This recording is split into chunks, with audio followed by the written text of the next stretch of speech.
One of the most important things in life is a home, right? In the Arabic language, a home is known as bait, but it's also known as dar, your abode.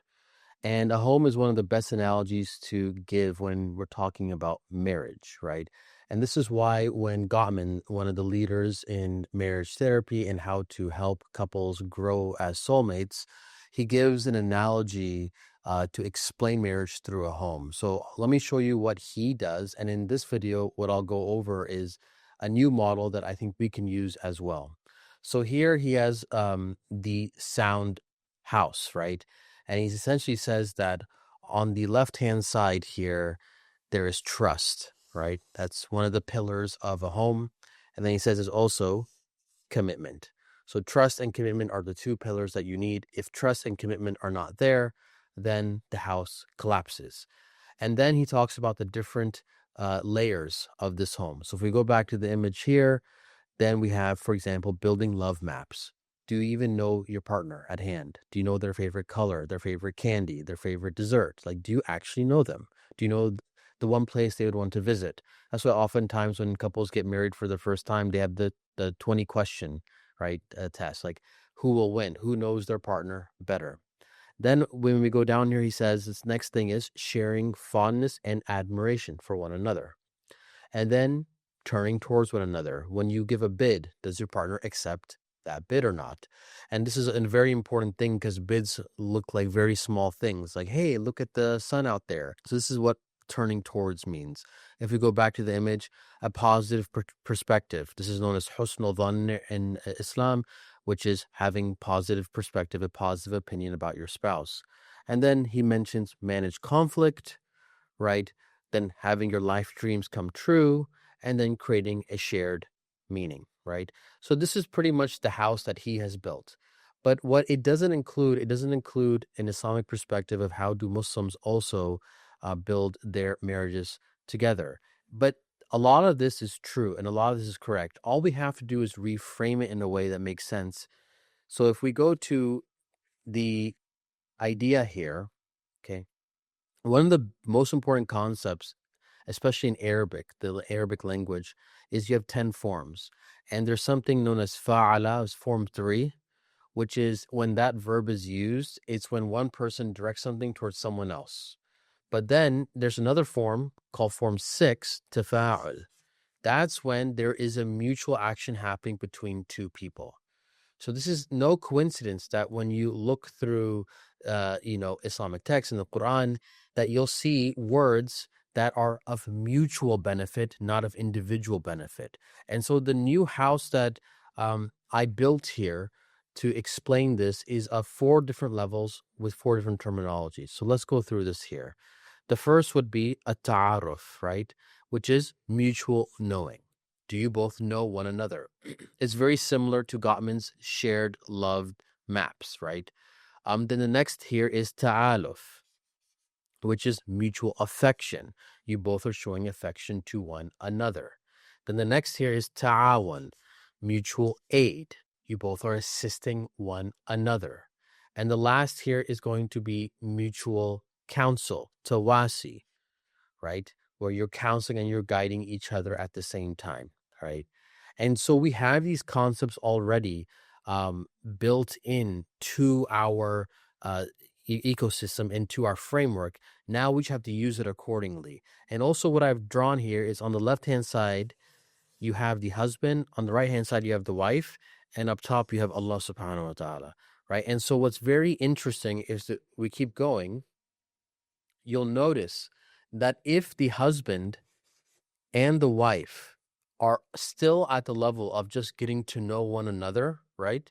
They are 100% apart, and they are also far away from the relationship with Allah, right? And so this is very important, is that this here is all baked in together. This is why when Allah subhanahu wa ta'ala says, لِتَسْكُنُوا إِلَيْهَا وَجَعْلَ بَيْنَكُم مَوَدَّةً وَرَحْمَةً إِنَّ فِي ذَلِكَ لَآيَةً لِقَوْمٍ يَتَفَكَّرُونَ. He attaches marriage to reflecting over God. Why?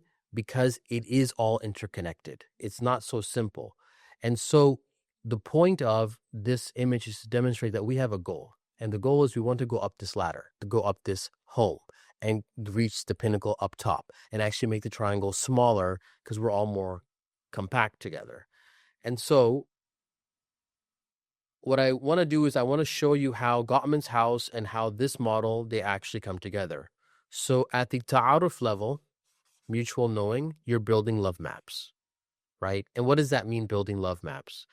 You have to know who your spouse is. Your spouse should be a friend, first and foremost. Is your spouse even your friend?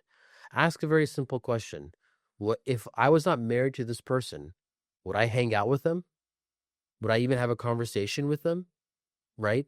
And if the answer is no, we have to start building friendship as well inside of the marriage on top of love, mercy, and all these other things that we see, and tranquility as well.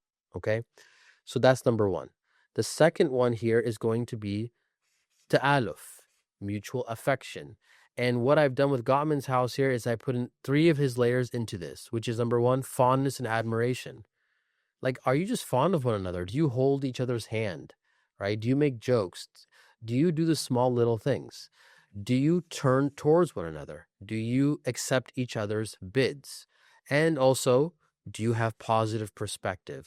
I can't tell you how important having positive perspective is of your spouse.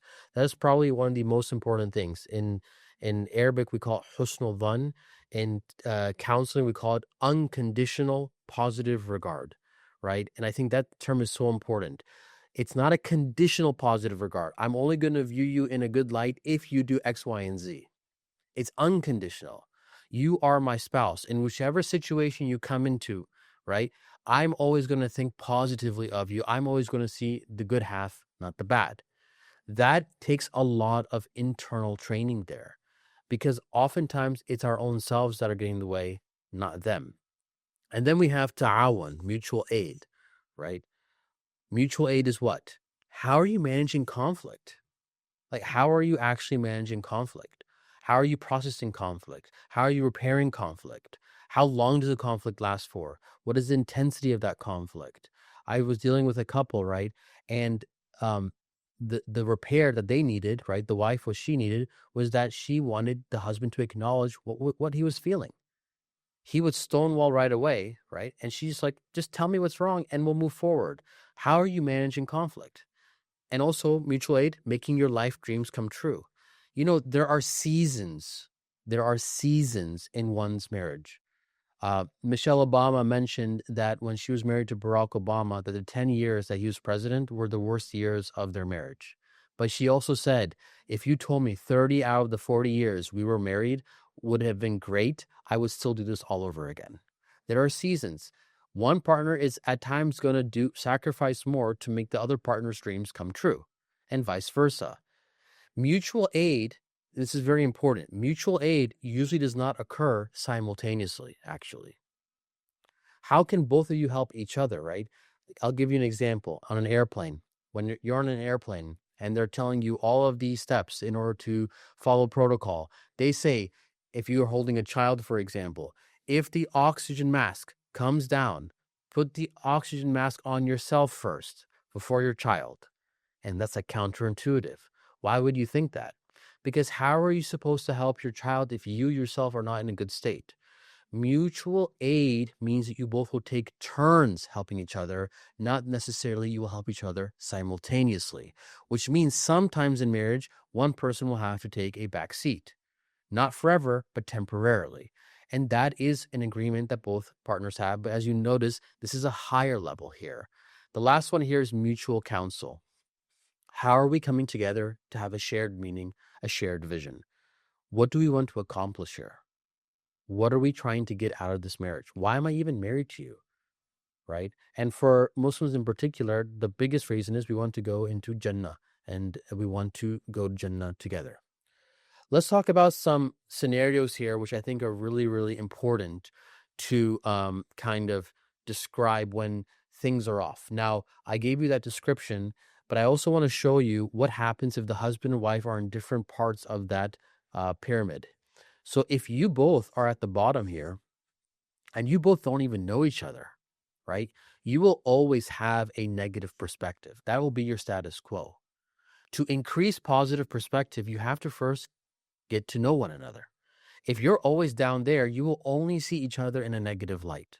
So we always want to start building up and going up first, number one. Number two, if one spouse is higher up, like one spouse is ready to assist you, and the other spouse doesn't even know who you are, right? Then this can lead to contempt. So sometimes we'll have an imbalance in the marriage. Ideally, both husband and wife, they will grow together. But that's not always the situation in every marriage. Sometimes one person will grow faster than the other. But if there is such imbalance, it can create a lot of friction and contempt. But if you both grow together and you get up to here, then it creates a lot of fondness and admiration and also increases your relationship with Allah subhanahu wa ta'ala.